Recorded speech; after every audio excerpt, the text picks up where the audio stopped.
समर्थ सहकारी बँकेनं कुंभार यांचं कर्ज क्षीरसागर यांच्या खात्यावरती वर्ग करण्याचा अफलातून कारभार केलाय। मोहोळ शाखेतील ही बनवाबनवी धक्कादायक म्हणता येईल। सोलापूरकर हो नमस्कार। आपल्या हक्काच्या इन सोलापूर न्यूज चॅनलवरून आपण पाहत आहात समर्थ बँकेच्या कर्ज वाटपातील भानगड कथा। सोलापूरकर हो, आपल्या सोलापूरकरांच्या हक्काची बँक म्हणजे समर्थ बँक ही रिझर्व्ह बँकेच्या बंधनामुळे बंद पडली नाहीये। रिझर्व्ह बँकेच्या कारवाईमुळे समर्थवर ही वेळ आली नाही किंवा कोणत्या अनाहूत आपत्तीमुळे बँकेवर ही वेळ आलेली नाहीये। बँकेवर ही वेळ आणलीये बँकेच्या संचालकांनी। संचालकांचा गैरकारभार नडला आणि आर्थिक दृष्ट्या समर्थ असणाऱ्या समर्थ बँकेचा गाडा अडला। उलट रिझर्व्ह बँकेनं समर्थ बँकेच्या संचालकांना त्यांचा कारभार सुधारण्याची पुरेपूर संधी दिली होती, भरपूर वेळही दिला होता, पण संचालक मंडळाचा कारभार काही सुधारेना आणि बँकेचं आरोग्यही सुधारेना। संचालक मंडळाचं आर्थिक आरोग्य सुधारलं की नाही हे माहित नाही, पण बँकेची आर्थिक परिस्थिती बिघडली। म्हणूनच रिझर्व्ह बँकेनं समर्थवर बंदीचा उपचार केला। ही वस्तुस्थिती आहे, कारण समर्थच्या संचालकांनी बँकेला स्वतःची जहागीरदारी समजली। एक एक रुपया गोळा करून सोलापूरकरांनी समर्थ बँकेत ठेवलेला आपला कष्टाचा पैसा समर्थच्या संचालकांना पैसा वाटलाच नाही।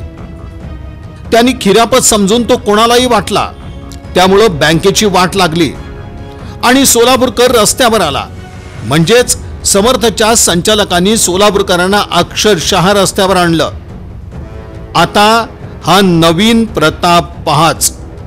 बँकेतील तज्ञ आणि सुज्ञ संचालकांनी मोहोळच्या कुंभारांना कर्ज मंजूर केलं, तेही थोडं नव्हे तर करोडो रुपयांचं। पण हे करोडो रुपये वर्ग झाले क्षीरसागरांच्या खात्यात। आहे की नाही जगा वेगळा आणि अनाकलनीय कारभार। आता हा पराक्रम केला कसा तो पहा। समर्थ सहकारी बँकेच्या मोहोळ शाखेनं मोहोळच्याच दादासाहेब विक्रम कुंभार यांना कर्ज मंजूर केलं। कर्ज खाते क्रमांक 1, कर्जाचं कारण व्यवसायासाठी। कर्ज मंजुरीसाठी संचालक मंडळाची सभा 16 डिसेंबर 2020 रोजी, ठराव क्रमांक 25। कर्ज मंजूर रक्कम 4 कोटी रुपये। कर्ज वाटप 28 डिसेंबर 2020। 31 मार्च 2023 अखेर येणे रक्कम 5,32,94,000 रुपये। इथपर्यंत संचालक मंडळाने सर्व बाबी नियमानुसार केल्या, पण खरी गडबड पुढे केली। झालं काय ते पहा। संचालक मंडळानं दादासाहेब कुंभार यांना व्यवसायाकरता म्हणून 4 कोटी रुपयांचं कर्ज मंजूर केलं। मंजूर झालेल्या कर्जाची रक्कम कुंभार यांच्या खात्यात जमा सुद्धा झाली। त्या कर्जाला जामीनदार होते संजय दत्तात्रय क्षीरसागर। त्यांचंही याच बँकेत खातं होतं।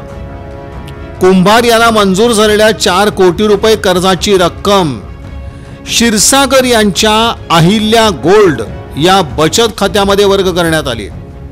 या ठिकाणी हा प्रकार थांबला असं झालं नाही, इथून पुढे आणखीन एक नवीन गडबड झाली। क्षीरसागर यांच्या अहिल्या गोल्ड या बचत खात्यात कुंभार यांच्या कर्जाची रक्कम जमा झालेली 4 कोटी रुपयांची रक्कम संजय क्षीरसागर यांच्या कॅश क्रेडिट खात्यात वळवण्यात आली। यामुळे झालं काय तर क्षीरसागर यांचं कॅश क्रेडिट खातं उत्तम जिंदगीमध्ये समाविष्ट झालं। त्यामुळे क्षीरसागर यांची बँकेतील पद सुधारली, पण कुंभार यांनी त्यांच्या व्यवसायाकरता हे कर्ज घेतलं होतं, त्या व्यवसायाला या कर्जाचा उपयोग झालाच नाही। म्हणजे कुंभार यांची बँकेतील आर्थिक पत आपोआपच ढासळली। म्हणजे कुंभारांनी कर्जाचा उपयोग व्यवसायासाठी केला नाही। आता व्यवसायाचं नाही तर उत्पन्न नाही, आणि उत्पन्नच नसेल तर परतफेड देखील नाही। परतफेड नसेल तर कर्ज थकलेलं। कर्ज थकलं म्हणजे कर्ज खातं NPA मध्ये गेलं आणि हाच NPA बँकेच्या आर्थिक आरोग्याला धोकादायक आहे आणि तसा धोका या कर्ज प्रकरणात झालाच. कुंभार यांना कर्ज मंजूर केल्यापासून 31 मार्च 2023 पर्यंत त्यांच्याकडून एकही पैसा वसूल झाला नाही. संचालक मंडळानं कर्ज मंजूर करताना कर्जदार आणि जामीनदार यांची आर्थिक उत्पन्न क्षमता आणि कर्ज परतफेडीची क्षमता तपासली नाही. परिणामी येणे बाकी ही कर्ज मंजूर मर्यादेपेक्षा जास्त झाली असे एक ना अनेक आक्षेप लेखापरीक्षकांनी 31 मार्च 2023 अखेर केलेल्या त्यांच्या लेखापरीक्षण अहवालात नोंदवले. या प्रकरणात संचालक मंडळानं दादासाहेब कुंभार यांना 4 कोटीचं कर्ज मंजूर केलं होतं. पण मंजूर कर्ज हे पहिल्यांदा जामीनदाराच्या बचत खात्यात वर्ग झालं. तिथून पुढे ते जामीनदाराच्याच कॅश क्रेडिट खात्यामध्ये वळवण्यात आलं. म्हणजे या प्रकरणात कर्जदार नेमका कोण, कुंभार की क्षीरसागर, ही आपली भानगड संचालक मंडळ आणि संचालक मंडळाचे अध्यक्ष असणारे दिलीप आत्रे यांनाच माहीत. एकाचं कर्ज दुसऱ्यानं उचलल्यामुळं त्याचा फायदा ना कर्जदाराला झाला ना जामीनदाराला झाला. संचालकांनी कुंभार यांच्या नावानं बनवाबनवी करून क्षीरसागर यांना कर्ज दिलं आणि दिलेलं कर्ज बँकेनं कॅश क्रेडिट खात्यातून वळवून घेतलं. म्हणजे वाटीतलं ताटात ओतलं किंवा ताटातलं वाटीत ओतलं, शेवटी पोटातच गेलं.